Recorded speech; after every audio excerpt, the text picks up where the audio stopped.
today is a sad day. It is with heavy hearts that we share the news of the passing of IBD founder William J. O'Neill. And our thoughts and our prayers are with the O'Neill family during this difficult time.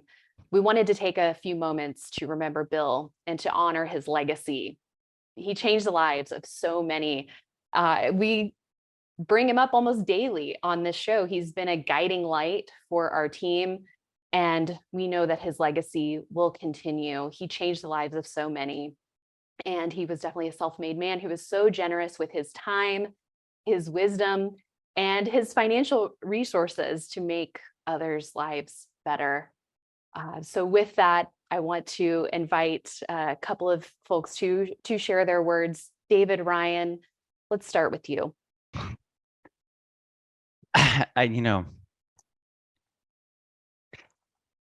I wrote something out, but I don't know if I can read it.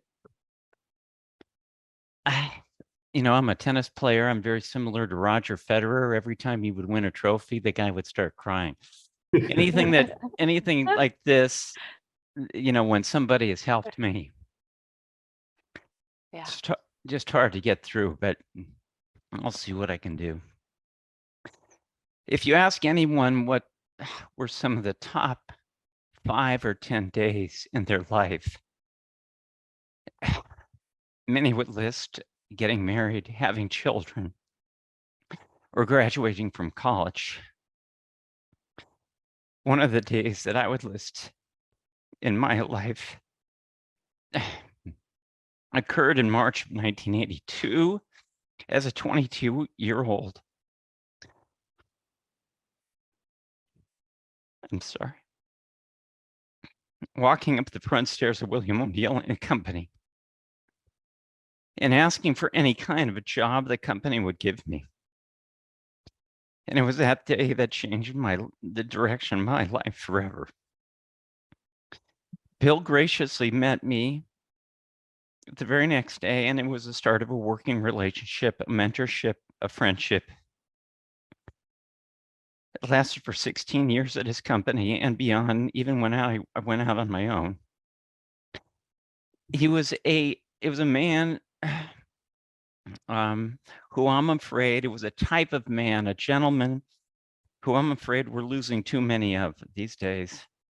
He grew up with modest means, graduated from college, served his country in the military, and every success he had was because he worked hard and was extremely innovative.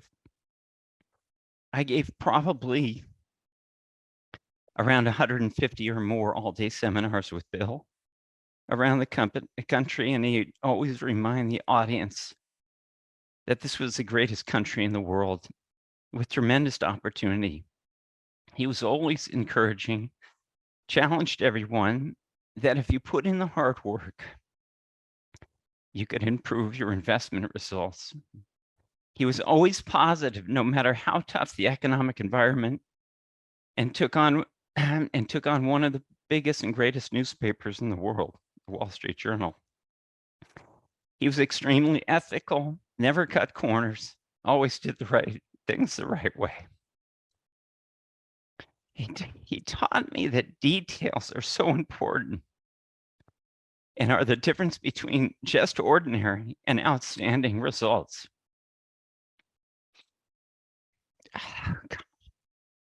Almost finished.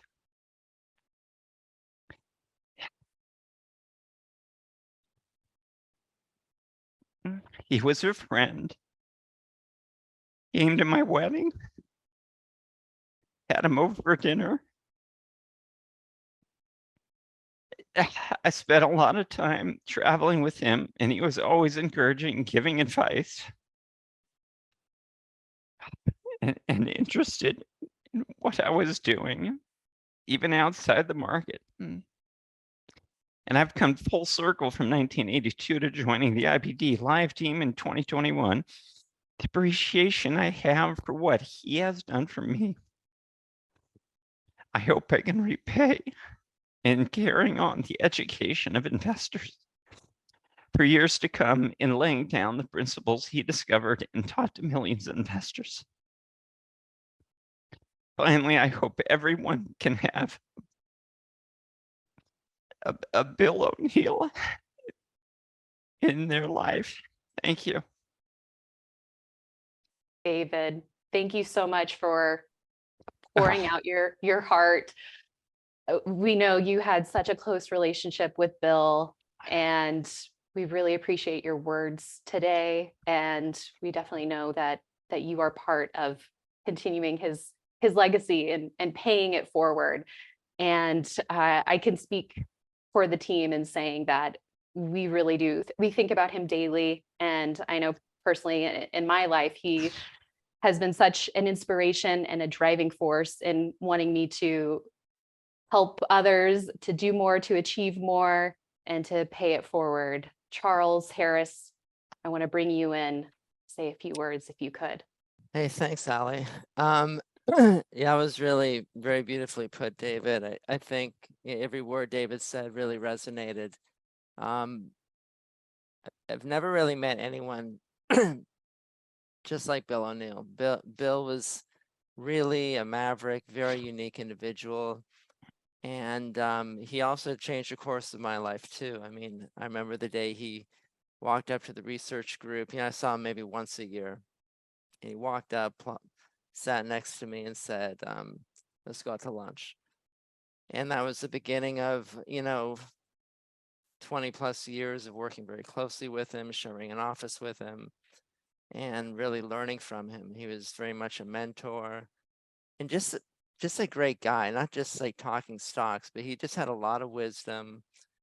He was an optimist, and he understood the kind of the arc of the career life as a trader, because he was a trader. So I felt like in a way he had a lot of loyalty. Once he trusted you and kind of knew that you were capable, he stuck with you. It didn't mean he always there were times when he would take money away or give you more money, but he when you had his confidence, it meant a lot. And he really was able to kind of keep you on track. I mean, I remember there were times when I was just off track and I couldn't hit the ball. And he would say, just go back to the basics. It wasn't like he'd say, okay, this kid's lost it. He would kind of stick with you and coach you back. And, he would always use baseball and basketball analogies when he spoke. And he very much was a coach. And he knew how to coach his team. And if you had weaknesses or areas to improve on, he would never tell you to do anything. He kind of let you figure it out, which I remember there was a time when I was, the market had peaked and I was a little bit slow to reverse my positions. And he called me up and he said, this is like after 3 really bad days. And he called me up and goes, just checking to make sure you're there, looking at the market in your portfolio. And he asked me what I was thinking, and I told him what I was thinking. And he said, okay, well, one way or another, you'll learn an important lesson. And the very next day, I sold everything as it's another bad day. But he never made the decision for you or told you to do anything. He always kind of let you figure it out, which I thought was just really, he's an amazing teacher in that way. So yeah, he was someone that really made things happen. I don't think there was anyone in the company that worked harder than Bill. I mean, he was just relentless on improving the paper, thinking outside the box, and giving people opportunities based on their abilities, not based on necessarily where they went to school or their degrees or what they've kind of accomplished academically. But if he saw that you were capable just in your abilities, he gave you opportunities that you probably could never find anywhere else. So I just feel very, very privileged that I was able to work with him closely for so many years. And yeah, he was a major influence. Thank you so much, Charles. Now I want to go over to you, Justin. Yeah, I mean, it's just hard to imagine what my life, what trajectory my life would have been on without having Bill in it. You know, my original plan was to be a teacher. You know, this was a job that I was, you know, I took in You kind of customer are. service, right? You Yeah, kind of are. yeah. So it was, you know, just a job that I was going to take for a little bit and then move on, until, you know, I got that call that Bill wanted to have lunch, and there was a project I was working on at the time, so I brought like all of this paperwork, you know, to go through this project with him at lunch, and that's when he asked me to be his assistant. And so that's, you know, I was in and out of kind of special projects for him. I sat in every different area, and yeah, I mean, like David was saying, you know, traveling with Bill was just so much fun. You know, he not until he got older, but he you know, he sat in first class when he was older, because he was just like, oh, it's just wears me out. But you know, he would be out there and coach with me, and you know, we'd be sitting across from each other and, you know, talking the entire time. We'd go to dinner, you know, preparing his stuff, working on the books, you know, How to Make Money on Stock, Successful Investor, just so many stories. And you know, again, a lot of that time, he wasn't talking about his successes. It was how to make other people better, how to improve, help other people improve. So, you know, that coaching element was so big for him. You know, that, you know, he admired John Wooden so much, which, you know, I mean, another great man who was just very very giving with his time. You know, and Bill was that person. You know, he loved talking markets. He could befriend anyone, and chat with them. And he also, as good as he never thought he was done. You know, there was always something more to learn, something more to improve upon, changes. He was I mean, you know, every weekend he would come back with a yellow notepad, the infamous yellow notepad, with just ideas that he had of, maybe we can do this, maybe we can do this, you know. And I mean, they could be wild ideas. He was like, you know, what if we sent telegrams to people, you know? And it's like, I don't even know if telegrams exist anymore. Like, you know, this was like in 2000. So, but he just wanted to try different things. He allowed other people to try different things, you know, to make mistakes. He didn't consider them failures. He was like, you know, these are opportunities for learning. And ever the optimist. You know, he always would say, I've never met a successful pessimist. He might be down on the market at certain times, but he always believed in the comeback, and that just around the corner, another life-changing market was there, available for not just him, but for everyone, you know, for anyone to participate, as a great equalizer and opportunity. So again, that fact that he always had that encouragement, humbleness. I remember one time he told me the story. I hadn't heard it before. It was one of Aesop's fables, the gnat and the bull. You know, and I think this is maybe one of those times where I was getting too big for my britches. But he said, you know, the gnat, you know, a gnat comes up buzzing all about, and you know, sits on the horn of a bull and says, I hope you don't mind. I just need to take a rest, and I hope you can bear my weight. And you know, the bull said, I didn't notice when you came, and I won't notice when you're gone. You know, so he always had that kind of humbleness of, you know, like, don't think of yourself, you know, too highly. There's always more to learn. There's, you know, there's always someone bigger out there. And you know, but at the same time, you know, while he might put you in your place every now and then, he would just be so encouraging, you know, in terms of what's possible. And you know, he had quirks about him. He would wear a Mickey Mouse watch that he got from his wife a lot of times, to seminars, and that's what he would, you know, look at when he was speaking. He was very careful about the words he used. For as much as he did to create everything, he didn't use the word I.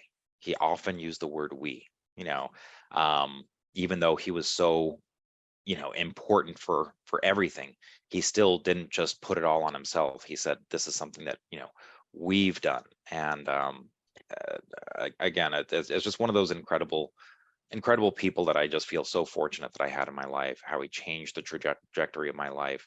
And no matter what, mistakes happened, he was always there with the words of encouragement of, hey, learn from this, and there's going to be another chance to really to come back, basically, at all times. So yeah, I miss him already. It's one of those things where I mean, I haven't spoken with him in years. I think the last time I spoke with him was trying to work through a computer issue with him, where he just had to restart his computer, and that was always a challenge. But another time, he came to one of those founders events, for his birthday, and he asked about the kids, and he was always just very interested in what was going on with people, what was going on with their portfolios, and yeah, I'm gonna miss him greatly. You, Justin. Chris, let's go over to you. Well, so many great thoughts. I guess the main thing that I want to share is, has there ever been another successful investor who shared so much, I mean, truly the details of how he did it, and gave that knowledge away so freely? It's overwhelming. And and as Justin and Charles and David had said, I mean, part of it was he was such a great guy. I'll have to leave it at that. We totally share your thoughts there, Chris. Jim Ropel, I want to go over to you now. Allie, thank you so much for reaching out to me. I never thought that his passing would have this dramatic of an impact on me. And, like all you guys said so many things that I feel the exact same way, but like Bill was as impactful to me as a parent. And specifically, I was struggling a lot when I was a kid for a million reasons. But when someone believes in you, it instills confidence in you. And I really, even though before I'd even met him, I felt like he was talking to me through his books and his seminars and things. And he changed my life in every single way, from the way I look at the world, politics, geopolitics, how to be a person, how to be a good person. I mean, investing was part of it, but, and I'm just not as articulate as a lot of you guys are in the outpouring of emotions you express through your words. But I think probably like many of you, I was asked to write a letter to him for his birthday. And I just this is going to be really quick. It'll be about a minute. But so I wrote, what an incredible man who wanted the average man to improve his position in life through the stock market. He identified communism and socialism as destructive to gentrifying the world, and through IBD educated readers about the dangers. Bill was a teacher. His win was not money. Bill was humble. His win was seeing others succeed. I am a total knockoff artist. I copied Bill as best I could. Without Bill's help, I would never be at this station in my life. I'm so grateful for Bill's time. He inspired me every time we talked, made me feel like success was attainable, and he cared about me. Several times I would FedEx him charts of stocks I mishandled, and Bill would take the time to mark them up with lessons, how not to screw it up again, FedEx back to me. He would then call me and we would review this. And he didn't do this. He did this many times. I mean, this is a guy who's running this huge company, and he barely knows me, and he does this for me. And I was blown away. That's like the investing in people. He gave me his time, and that meant everything to me. Because of this, I spent a lot of time teaching caddies can slim, just like Bill did for me. That's why I have my research service. Another time I traveled to Ohio to see Bill when he was pseudo campaigning for Republican nominee. After Bill's presentation, I headed to the airport. Bill was escorted by a big security bodyguard. And when I approached the bodyguard, he brushed me off. And Bill said, "No, I want to talk with Jim." Bill sat with me for over an hour, and I hammered notes every word into my new iPad. I read those notes yearly. and this is just 2 more paragraphs. I remember he called me one day and I was playing golf. Because it was Bill, I answered in the middle of my game. It was a follow through day in 2005. And Bill asked me, what are you long? And I said, nothing. The market looks weak. He says, I couldn't tell from his tone. He was not pleased. He said, on a follow through day, you must buy something in the most empathetic way. See, you guys all work for him. Like he could say anything. I was a customer, so he was really polite. So that and hundreds of other lessons have helped me build a life I could never have imagined when I was young. Bill's lessons are timeless. Can Slim doesn't always make you money but in bears, it helps you not lose. In bulls, it points you directly to the new leaders. Bill wanted people to succeed, not just in the market, but in life. He stressed to me the leaders and success stories and quotes, as well as IBD's secrets to success. I know what I learned from that part of the paper made me rich wildly beyond money. Bill was an innovator. It seemed like every year Bill added new graphs, screens, and columns to the paper. He was always improving the content. This is what I really loved about him, though. When I'd go see him, I wrote, Bill could really fire up an audience. I know since 1988, I attended 2 to 3 of his live presentations a year. In his opening remarks, Bill would explain why the US was the greatest country in the world, back it up with many statistics, how the golden goose of capitalism and free markets were the keys to gentrification, and how anyone could participate. To a poor 25-year-old, that was powerful stuff. From the first time I saw Bill live, I knew optimism and Can Slim were my golden ticket. Bill has personally enriched my life in so many ways. I could write a book on it. And thank you, Bill, from my heart. I'm almost crying writing this. And I owe you everything. With gratitude, Jim Rumpel. Just the guys, everything there. I'm done. I have nothing else to say other than I'm a little shaky. Yeah, I think we all are. Thank you, Jim, so much for sharing. Arusha, are you there? Would you like to pop on? Yeah, sure. Hey, everybody. Yeah, obviously just a really sad day, and most of my experiences with Bill were from the customer side. I didn't know anything about the stock market years and years ago. I wasn't interested in it at all. It was really the 2000 market crash that kind of made me think that, you know, I'm just like losing all this money. You know, is there another way? And I found the 24 lessons book that IBD shipped to me. I mean, I took a free trial a couple of years ago, and I didn't even the book was still in the mailing. You know, I found it like in my closet. You know, but I picked it up and I couldn't put it down. And I had never heard of anyone talk about the stock market like that before, and it made sense, and it was clear, and it was easy. You know, it inspired me. It's like I was never ever interested in investments and finance and all this kind of stuff. So I subscribed to the paper. I went to the seminar, and it's really that in 2002, the seminar I went to in New York at Grand Central, and I just remember listening to Bill, and yeah, he was just talking kind of like what a number of these other guys are talking about, making mistakes. It's okay to make mistakes and learn from them. And I never really heard anyone talk about that before too. And so I was just amazed by that, just how positive he was and how encouraging. And this is kind of a long-term type of game where you grow, and it's more, I mean, in many ways, you know, I mean, the methodology, this O'Neill methodology, Can Slim, it's human. That's the way I look at it. It's all about growing and learning from your mistakes, and it's not just the stock market. You become a better person. And so I got the courage as he was walking out of the hotel. I got, and about to hop in a cab, I got the courage to go up to him, and I was like shaking, and I said, you know, Bill, you know, you've inspired me, you know, I want to work for you, you know, one day. That's my goal. I want to work for you one day, you know, what I need to do and stuff like that. And so he, you know, he listened, he signed my book, and he said, you know, when you're ready, write me a letter. And I was like, you know, I was like, okay, but write a letter. I was like, that's just kind of strange.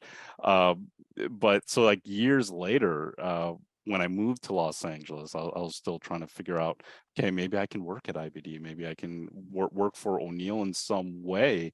And I was talking to someone there. I was like, "Oh, how did you end up getting the job?" And they said, "Oh, I wrote Bill a letter, and he called me." And he said, "Hey, I have this job opening. Do you want it? I need help here." And so imagine, you send a letter and all of a sudden you get a call from Bill O'Neill. I mean that in many ways I think tells who he was. He was just humble and wanted to provide people opportunities. And so I mean, I was so grateful just to get into the company and just being excited because he just provided all these opportunities for me, and all of us really. And I just remember and really a lot of the people on this show, all the panelists here, I'm friends with because of Bill O'Neill, not just because we're all kind of working, studying this, but because we love Bill and we love the methodology and we're just all so passionate about learning and getting better at this. And that's what we would use to deal when we were in the office, right? We'd be talking about stocks all the time. If we weren't at our desk, we wouldn't necessarily be talking about the sports game. We'd be talking about stocks. And Scott St. Clair and I, we became really good friends because of our love for Bill. And I still remember I was being so excited getting the chance to go to that master's program in 2010, and I mean, that was like Christmas for us. And we were there early. We had tape recorders, all this kind of stuff. But and then seeing Bill come on stage, and you'd always steal the show, and it was always too short.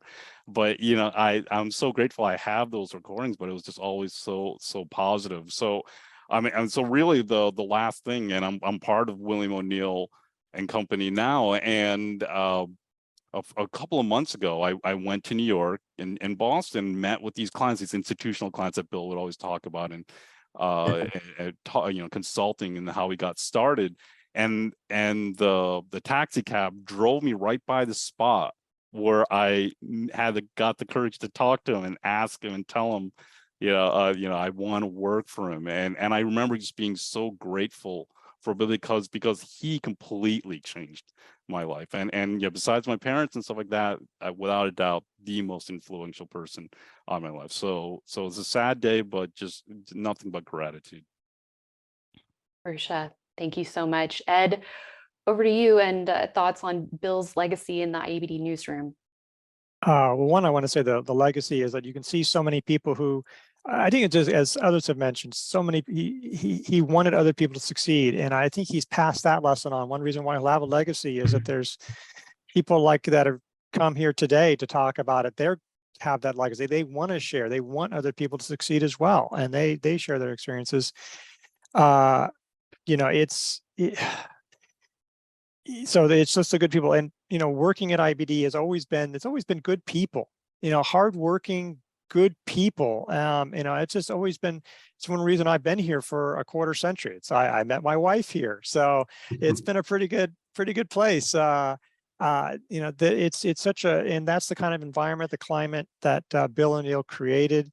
I completely agree with everything that everybody's been saying about him.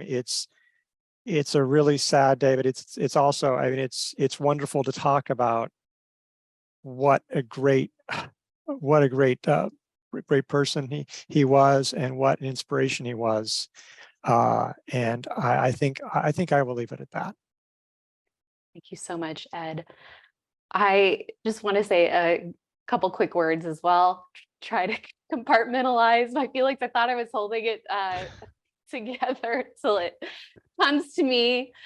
So I'll just try to keep it brief, but I've mentioned a couple times here and there the personal impact that Bill had on my life. And can you imagine if I were to have the same impact on one person that Bill has had? It's 10 folks here, and there's just that ripple effect, and I'm sure there's many more people who he's personally impacted who have not had the chance to come on the show. So can you just imagine that level of impact is just astounding to me. So, I would hope to have that same impact on just one person, and I think I would call my life a success. But I attended Southern Methodist University, Bill's alma mater. So that is how our stars aligned and how he came into my life. I met him on campus when I was a freshman. He was speaking with business and journalism students. And I made it a point to go up afterwards and personally introduce myself, not knowing the legend, and just amazing person that he was. And every year he would come back to campus, and we would continue that sort of relationship there. But especially because when I was a sophomore, I was fortunate enough to receive a scholarship in his name. So he invested thousands of dollars into my education,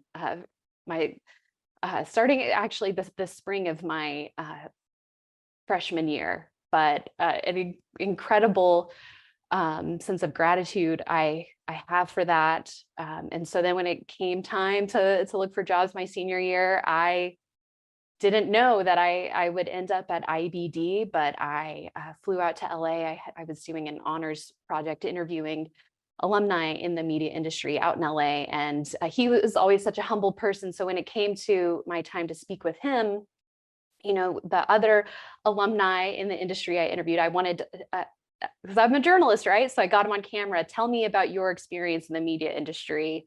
And he didn't want to be on camera. He just, wanted to have a conversation. And really, that's what I wanted to have for him, is I wanted to go there and tell him thank you for supporting my education. And we got to talking. He asked me what I wanted to do upon graduation. Next thing I knew, he said, "Hold on a minute." And he brings in Chris Gessel with a yellow notepad, and it turns into a job interview. And Bill gives me a personal tour around the whole building, whole HQ. And, next thing I know, I'm starting at IBD, meeting all these wonderful people. And on my first day on the job, went into Bill's office, and he told me, always do more than they expect. And he didn't have to say that for me to want to do that, because of the personal impact that he had on me, but that just made it even more of a driving inspiration for me to contribute and give it my all, and to pay it forward. And we are all so very lucky to have known Bill, to have had his guidance and his support. And it's mind-blowing to me just how he would always go out of his way to help people. And we are forever grateful. And so we hope that this investing giant rests in peace, a life well lived, and we celebrate that, and we will do everything we can to pay it forward. So thank you all so much for sharing your thoughts on this difficult day. We really appreciate it. And there's so much more that we could say and celebrate. And I know we will, and others whose lives he impacted, but we'll have to leave it there, and we'll try to put ourselves together for the rest of the show. But thank you all so much. Anything else anyone wants to say, David? Well, I'm just glad to see many of you are wearing blue shirts, because that's the shirt that he would wear almost every day. Yeah. Right? Yeah. I don't think I ever saw him really in button much down. other than a light Yeah. blue shirt. SMU blue. Yeah, there you go. Pony up. Okay. Thanks, everyone.